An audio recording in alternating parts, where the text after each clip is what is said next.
बढ़िया मदद।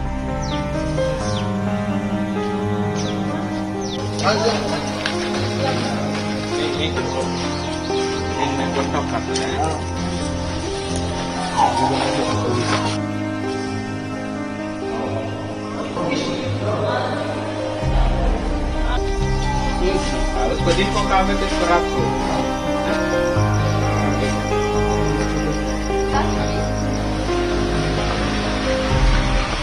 25 की दरमियानी रात और 26 तारीख को पूरे दिन में दंतेवाड़ा जिले और पूरे बस्तर संभाग में हैवी रेनफॉल होने के कारण दंतेवाड़ा जिले में 118 mm की बारिश 26 तारीख में दर्ज की गई, जो कि हमारी अभी तक की प्राप्त जो बारिश हुई है उसका 10% बारिश थी, जिसके कारण दंकनी नदी, माडर नदी और जिले के सभी संकनी नदी और सभी नालों में अत्यधिक पानी आया। इससे कि उनके कॉन्फ्लुएंस पे जो उनका कैचमेंट एरिया उसमें जो गांव बसे हुए हैं उनके अंतर्गत फ्लड जैसी सिचुएशन निर्मित हुई। दंतेवाड़ा शहर में भी फ्लड की सिचुएशन निर्मित हुई। इसमें तत्काल पब्लिक को फ्लड से रेस्क्यू करने के लिए सुबह 9 बजे से ही रेस्क्यू ऑपरेशन चालू हो गए थे। सुबह 9 बजे गोपाल नाला में जो व्यक्ति पेड़ को पकड़ करके अपनी जान बचाए हुए थे उनको रेस्क्यू किया गया। पूरे दिन भर रेस्क्यू ऑपरेशन सभी ग्रामीण क्षेत्रों में भी चले। शहरी क्षेत्र में दोपहर को 3:30 बजे के बाद पानी ऊपर पड़ने लगा, जिसमें अलग अलग पॉकेट्स में साइंस सेंटर के अंतर्गत 35 बच्चियां फंस गई थी। मुक्तिधाम में 25 लोग फंस गए थे। थिएटर में भी 12 लोग फंस गए थे। कुछ अलग अलग पॉकेट्स में सुरभि कॉलोनी है, उनके अंतर्गत लोग फंसे हुए थे। इनको बोट के माध्यम से एवं जेसीबी के माध्यम से तत्कालिक व्यवस्था बनाते हुए रात भर रेस्क्यू ऑपरेशंस चले। रात को 3:30 बजे आखिरी व्यक्ति को ग्रामीण क्षेत्र में से रेस्क्यू किया गया। सभी लोग बाढ़ में जो प्रभावित हुए, किसी भी प्रकार की बाढ़ में जनहानि नहीं हुई थी। उसके बाद में रेस्क्यू ऑपरेशंस के बाद रिलीफ ऑपरेशंस को तेज किया गया। बाढ़ में कुल 1102 लोग प्रभावित हुए थे, जिनके लिए 27 रिलीफ कैंप 27 तारीख को बनाए गए थे, जिनको ऑपरेशनल किया गया। रिलीफ कैंप में सभी को भोजन एवं कपड़ा, कंबल, अन्य सभी सुविधाएं दिए जा रहे हैं। इसके साथ साथ ही लोगों को वितरण भी सामग्री का किया गया ताकि वो अपना जीवन पुनः स्टार्ट कर सकें। जो जिले में पुल पुलियाएं क्षतिग्रस्त हुई हैं, कुल 26 पुल पुलियाएं क्षतिग्रस्त हुए थे, सड़कें क्षतिग्रस्त हुई हैं, उनके रिस्टोरेशन का कार्य प्रारंभ कर दिया गया। वर्तमान में भी प्रक्रियाधीन है। अभी जिले की कनेक्टिविटी जगदलपुर से, बीजापुर से बहाल कर दी गई है। बारसूर क्षेत्र में भी कनेक्टिविटी बहाल कर दी गई है। बिजली के क्षेत्र में टोटल 87 गांवों का बिजली व्यवस्था प्रभावित हुआ था। बिजली को अगले 2 दिन में 25 गांव छोड़ के शेष जिले में रिस्टोर कर दिया गया था। 30 तारीख की स्थिति में सिर्फ 2 गांव ऐसे बचे थे जहां पे कि बिजली नहीं पहुंची। आज की स्थिति में सिर्फ 1 गांव को छोड़ के शेष जिले की विद्युत व्यवस्था बहाल कर दी गई है। इंटरनेट एवं मोबाइल सुविधाओं को भी बहाल कर दिया गया है, उसमें भी रिस्टोरेशन का भाग कंप्लीट हो चुका है। इनटेक वेल जिससे शहर का पानी आता है वो भी क्षतिग्रस्त हुआ था, तो शहर में अभी वैकल्पिक व्यवस्था के माध्यम से बोर से टंकियों में पानी डालते हुए उससे वाटर की सप्लाई की जा रही है, टैंकर व्यवस्था से सप्लाई की जा रही है। इसी तरह समूह जल प्रदाय योजना जिससे कि 16 गांव में पानी जाता है उसको भी क्षति पहुंची है, तो उसके रिस्टोरेशन का कार्य वर्तमान में प्रक्रियाधीन है। वहां वैकल्पिक हैंडपंप एवं सोलर पंप्स के माध्यम से पानी की आपूर्ति की जा रही है।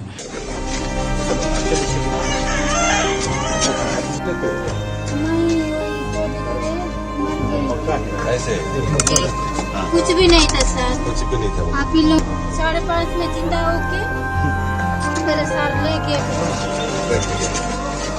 नीति है, नीति है। तो क्या हाल चाल है? बढ़िया है।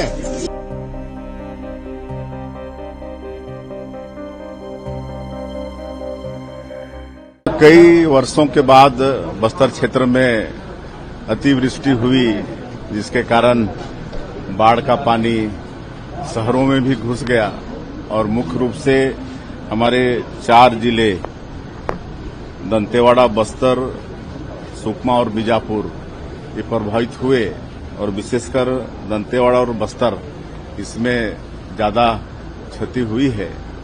और इस समय हम विदेश यात्रा में थे, लेकिन वहां से भी चिंता किए, 2 बार यहां संपर्क किए, वर्चुअली बैठक लिए और पूरा प्रशासन को निर्देशित किए कि भाई लोगों को किसी भी तरह से असुविधा नहीं होनी चाहिए। उनके लिए राहत शिविर खोलिए, उन भोजन की व्यवस्था करिए, दवाई की व्यवस्था करिए। ये सब कुछ वहां से निर्देशित किए।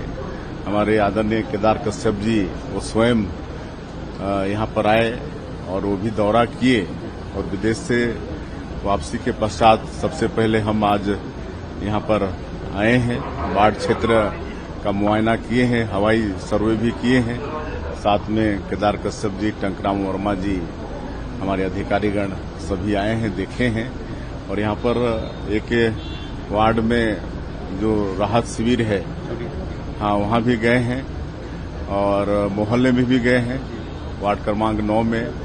और लोग पूरी तरह से संतुष्ट हैं।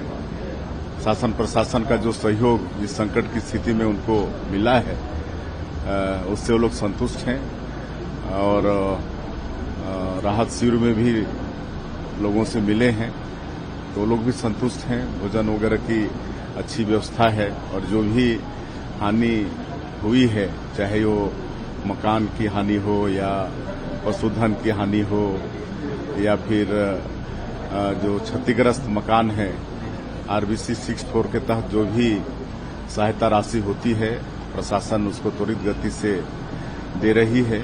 और जो मकान पूर्णतः क्षतिग्रस्त हुए हैं, कच्चा मकान का 1,20,000 रुपया दे रहे हैं, पक्का मकान का 1,30,000 रुपया वो दे रहे हैं। क्षतिग्रस्त मकान का 4,000 है आरबीसी 64 में, लेकिन मुख्यमंत्री राहत कोष से उनको फिर 6-6 हजार रुपया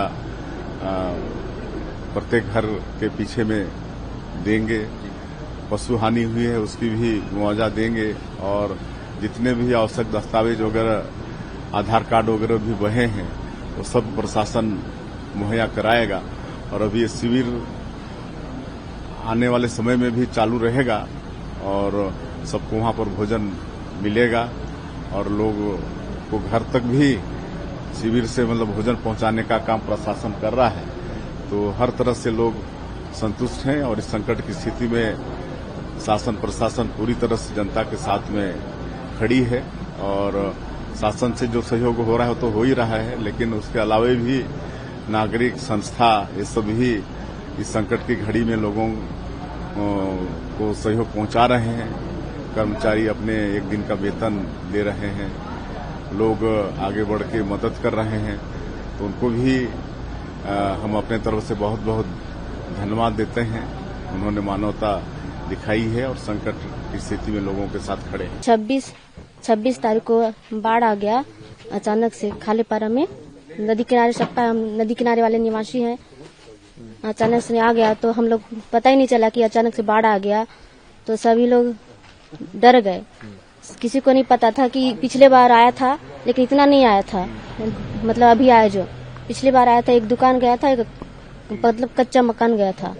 तो इस बार वाला जो आया था ना, भयानक था, सबसे रौद्र रूप आया था सर जी। कितना नुकसान हुआ? यहाँ बहुत नुकसान हुआ है सर। घर से लेकर पूरा सामान तक पूरा चला गया। सब लोग मतलब जान बचाने सब लोग चले गए, लेकिन कुछ लोग बच गए, वहीं रह गए। सब लोग इधर आ गए, शिफ्ट हो गए, लेकिन कुछ लोग का मतलब स्थिति बहुत खराब था। उन लोग अपना सामान सकले निकले हो रहे थे, लेकिन डॉक्यूमेंट लेके सब छत ऊपर, कहाँ कोई बिल्डिंग ऊपर, कहीं कहीं रह गए। प्रशासन के द्वारा यहाँ क्या मदद मिल रही है? प्रशासन के द्वारा यहाँ मदद मिल रहा है, भोजन से लेकर चाय पानी नाश्ता सब कुछ राशन मिल रहा है, कपड़ा लत्ता सब मिल गया, लेकिन छत ही नहीं है हम लोग का। तब कहाँ जाएंगे सर? अभी तक कुछ मुआवजा नहीं मिला, ना कुछ नहीं मिला है। कलेक्टर, एसडीएम, एसडीओ, सरपंच आ रहे हैं बातचीत? हाँ, आते हैं। सरपंच बहुत कर रही है सर, हमारे पंचायत के लिए बहुत की।